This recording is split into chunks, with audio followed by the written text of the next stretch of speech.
But here's the reality, there are many seniors who clear FMG with just 4 to 6 months of focused preparation, and I'm one of them. So if I can pass, then why not you?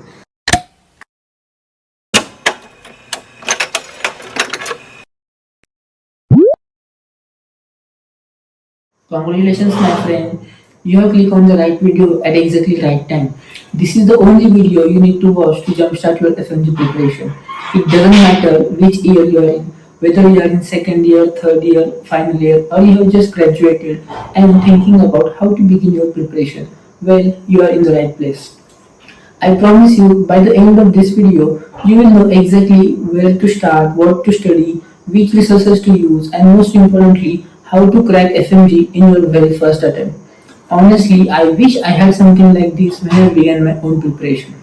As many juniors were asking me about my preparation, I have decided to make this video to show you few steps to start your FMG preparation from zero. If you are ready to take this journey with me, hit that subscribe button and let's get started. And if you don't know me yet, hi, I am Dr. Durgesh Jadhav. I graduated from the Medical School Foundation, Philippines, and I recently secured 177 marks in FMG July 2025 on my very first attempt, and now I want to help you do the same. So let's rewind a little and start from the beginning. My MBA journey. It was quite unique because my first year happened online due to COVID. We were locked in hostels, so it was actually fun. We enjoyed a lot, played online games, late night talks, watching movies, series, and endless memories.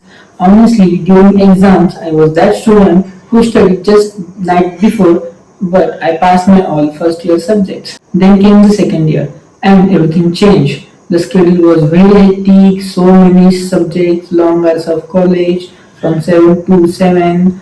Around that time, I started using an academy app. For pathology, I followed Dr. P.D. Sharma ma'am, and trust me, she is the best. I love her teaching style and tricks she shared helped me to remember concepts so easily for both micro and patho.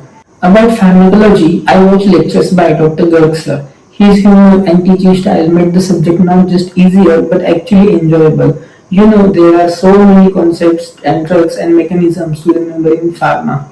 For other subjects, even in third year and fourth year, I mostly relied on reading and revising the lecture PPTs provided by my professors. At that stage, I was not solving MCQs at all because honestly, no one had told me how important they were for preparation. The first thing to realize is that this exam is not at all what it used to be. It's an evolving beast which makes it highly unpredictable. Yes, there are going to be one-liners, no doubt about it, but looking at the recent exams, it is clear that they are asking complex clinical scenarios similar to the level of difficulty in INACT and NEET PG exam.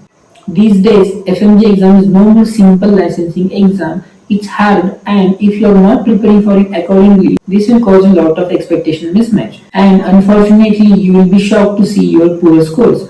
But the major advantage of MCI exam compared to other entrance exams is that there is no negative marking and there is no competition. You just have to get qualifying scores with it finger crossed, and B keeps it that way.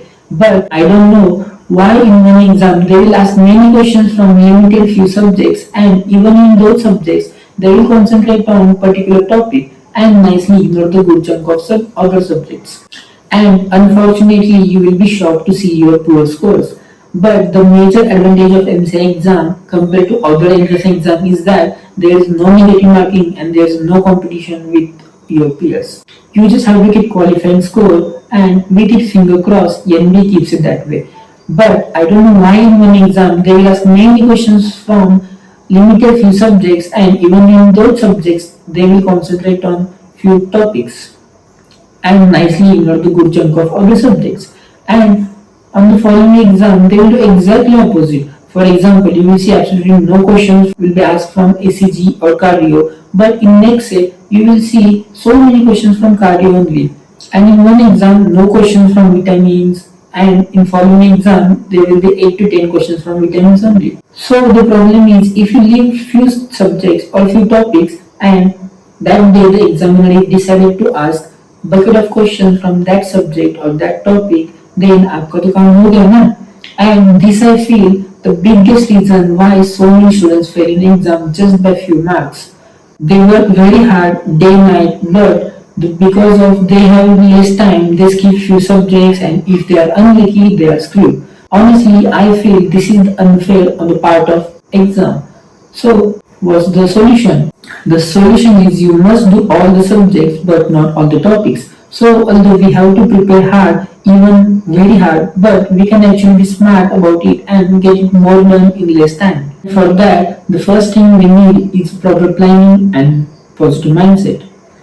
If you are preparing for Jan 2026 exam, remember time is limited, so focus smart. Prioritize your major subjects like PSM, OBGY, surgery, medicine, alongside strengthen your scoring subjects like Optha, ENT, Biochem, Microbiome, Pedia, Psychiatry and Forensics. These can really boost your scores. Watch your rapid revision videos at least twice for thorough understanding. Keep a small notebook for weak topics. That 20th notebook you have to revise in last 10 days. Make it a habit to solve at least 100 MCQs daily. Solve 50 in the morning and 50 in the evening. When it comes to studying for long hours, work in focus block of 1.5 hour or 2 hours with short breaks. Short breaks means short breaks only. Or you can plan your break timings and use rest of the time for study only. It will gradually increase your total daily study hours. Eat light meal to stay active. Personally, during my Fmge break, I used to skip my lunch because a heavy meal made me sleepy in the afternoon. But that's up to you. Most importantly, avoid distractions like your phone. If you can, please delete Instagram. Remember, this time will never come back, so give it your best. Passing with 150 marks is not enough. If you score low, you might wait 6 more months for internship due to limited seats. So aim high, get a good score, and you will have a better chance to getting your preferred hospital close to your home. If you get bored with any subject, then switch to another subject, but focus on daily consistent progress instead of long exhausting study sessions. I know sleep is very important, but for few months, 5 to 6 hours sleep will be enough for most of the people. Do light exercise like walking or stretching to refresh your mind and body. I think you have got this, so put in your efforts now and your future self will thank you.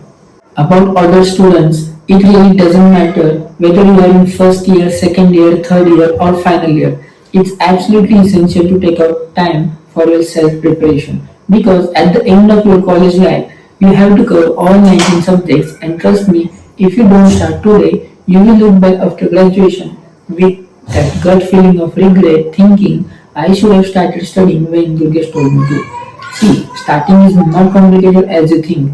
It's as simple as sitting down, moving those 6 extraocular muscles of each eye and reading. All you need to do is take out just 2-3 hours every single day and study something, no matter how small. Watch video lectures from whichever platform you are following, make your own notes and stay consistent. If you really don't have enough time, then at least go for rapid revision videos and watch them multiple times. Because in the end, the real secret is simple, studying every single day is the key and starting today is absolutely essential.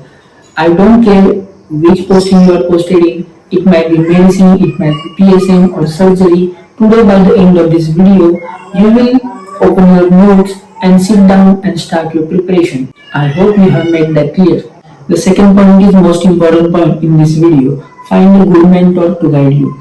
In my college, I was not in touch with many seniors, but few of them were really trusted. But the problem was they were busy in their internships, so they did not have enough time to guide me through my preparation. So I have learned everything by my own because I didn't have a proper mentor to guide, a proper mentor to show me right path, which mistakes to avoid, and what are the best resources for each subject to show me how to concise notes and how to be exactly schedule the revision. See, a right mentor can save your time from 3 to 4 months of your preparation. But the sad part was I did not have any mentor and I am pretty sure most of the people who are watching this video don't. After my exam, many people were asking all the questions related to preparation which I had when I was preparing. So that's where I decided to do something about it. The next point I want to talk is fix a resource for each subject and avoid a FOMO. The most common doubt every student has is, should we go for narrow, should we go for track ladder, cerebellum, or any other application? If you ask me, then I suggest for questions, narrow is the best. Their question bank is very close to actual exam level. For video lectures, all the faculties have immense knowledge, but that doesn't mean every teacher is gonna suit you.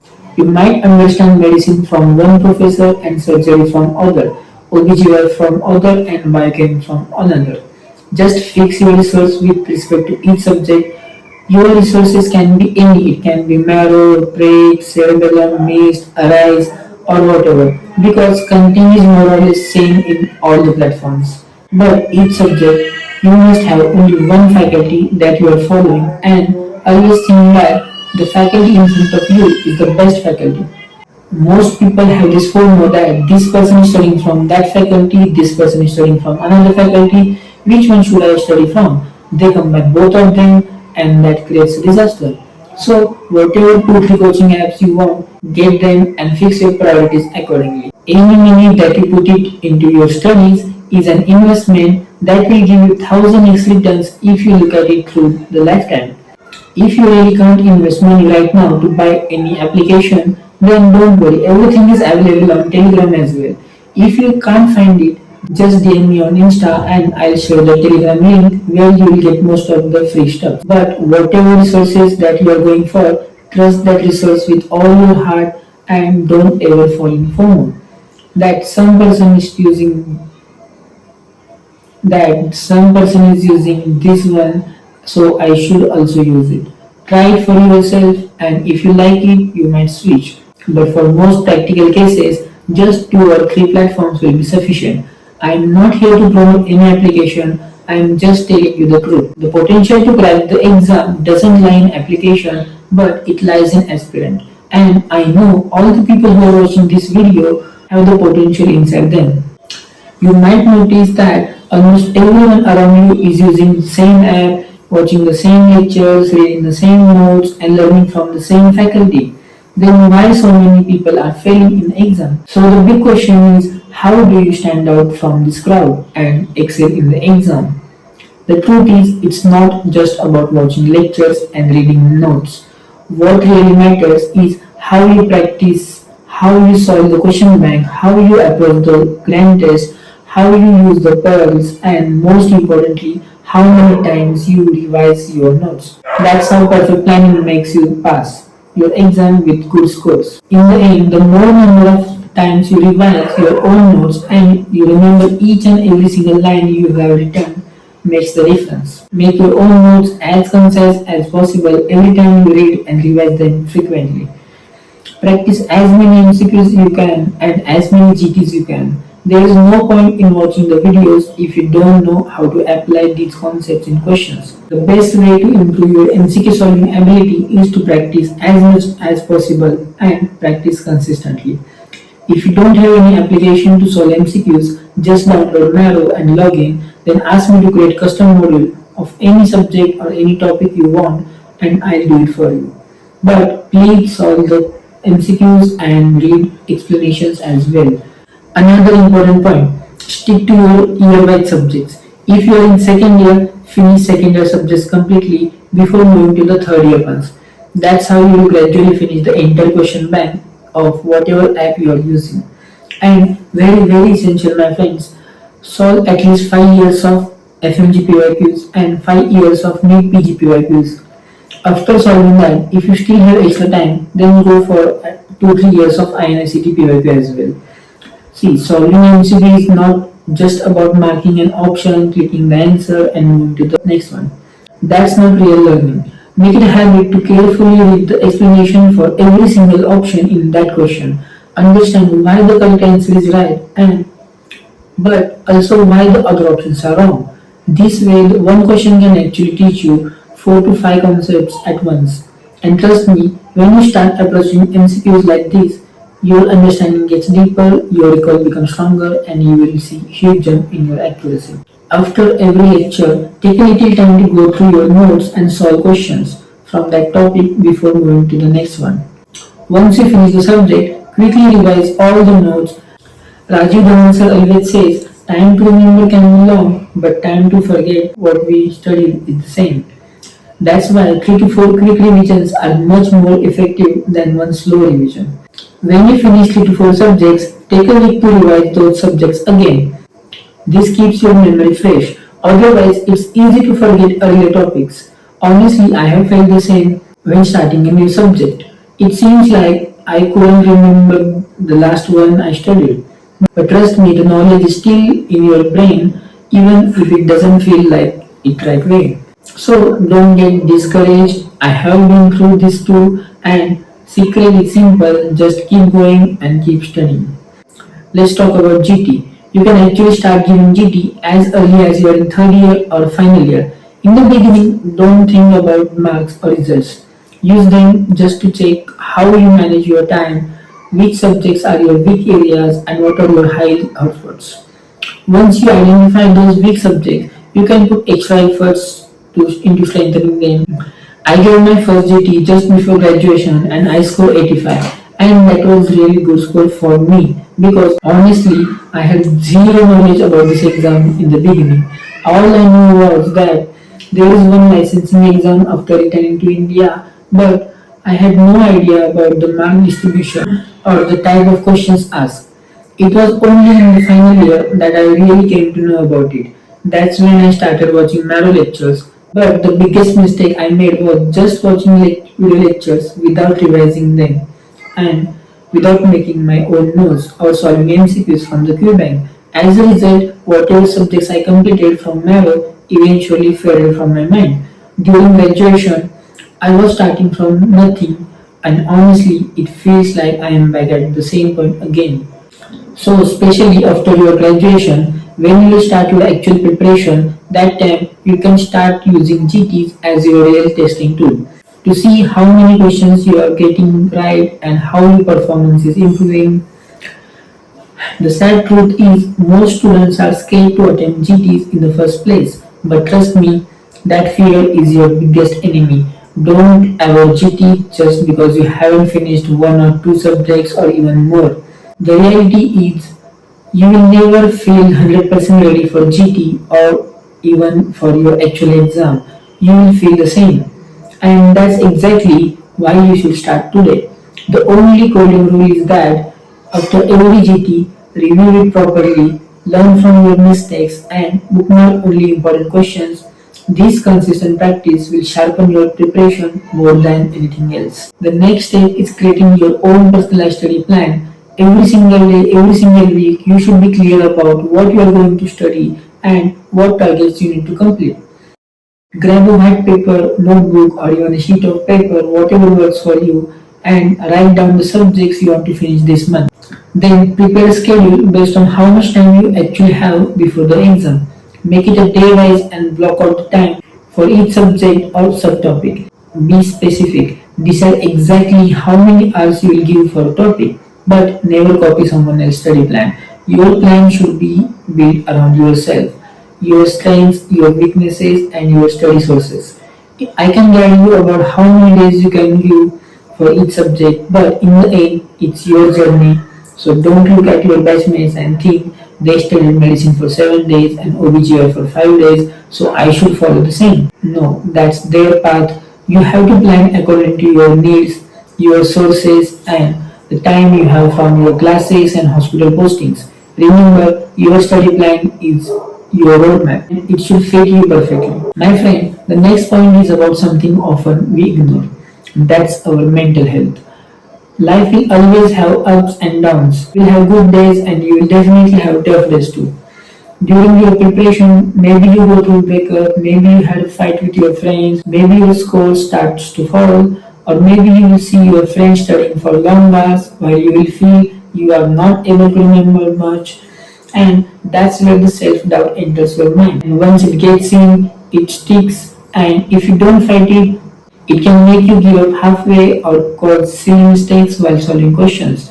And let me tell you, this is not just your story. This happens to most students, even me too. Many people start their preparation after graduation, but a lot of them find it difficult in the middle because of this mental struggle. But here's the reality, there are many seniors who clear Fmge with just 4 to 6 months of focused preparation, and I am one of them. So if I can pass, then why not you? Don't let stress and overthinking convince you that this exam is impossible to crack in first attempt. The simplest rule is never give up before you have given your 100%. I personally believe in manifestation and the power of positive energy. Right from the beginning, I kept telling myself I will definitely clear this exam no matter how tough it is. That belief became my strength throughout my preparation, and trust me, this mindset can change everything for you too. Thank you for watching my videos.